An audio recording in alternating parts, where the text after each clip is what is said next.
it's a pretty common injury. Most people have heard about it or know somebody that's had a rotator cuff tear or a rotator cuff repair. There's often a lot of questions surrounding it. Most of the time, what people don't realize is that you don't have to have a rotator cuff tear after falling on the ice or falling down the stairs accidentally or something like that.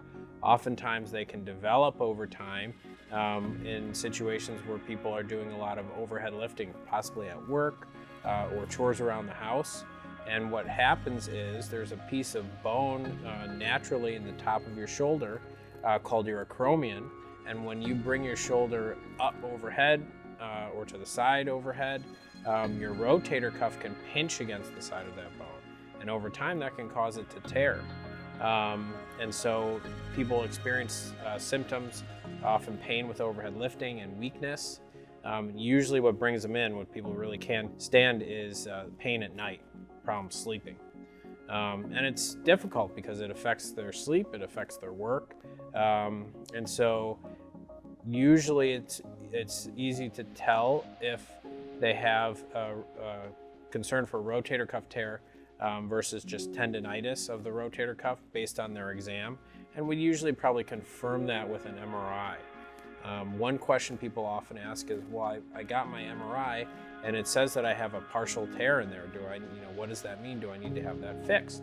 Most of the time with a partial thickness tear, since most of the rotator cuff is still left intact, it's something that we can make better with either physical therapy or anti-inflammatories or an injection. It's not something that they need to have surgery for. But if it's fully torn, it is one of those things that they probably would like to have surgery for, especially if they're an active individual or if they're doing any kind of labor in their job. And the reason for that is if it's torn completely, your brain doesn't really know that it's torn, and it still tries to use those muscles in your everyday life. And so it pulls on the rotator cuff, but it's not attached at the other end. And eventually it can pull back and pull back and pull back. And if we do need to try to fix it surgically, we might not be able to get it back to where it needs to be. And so for that reason, I usually recommend to people, if they do have a full thickness rotator cuff tear and they're symptomatic, and they're an active individual, that we do look into potentially fixing it so that it doesn't get to the point where we can't fix it anymore. And if they have a partial thickness rotator cuff tear, it usually is something that we can often try to treat non-operatively with some of those other things that I mentioned first.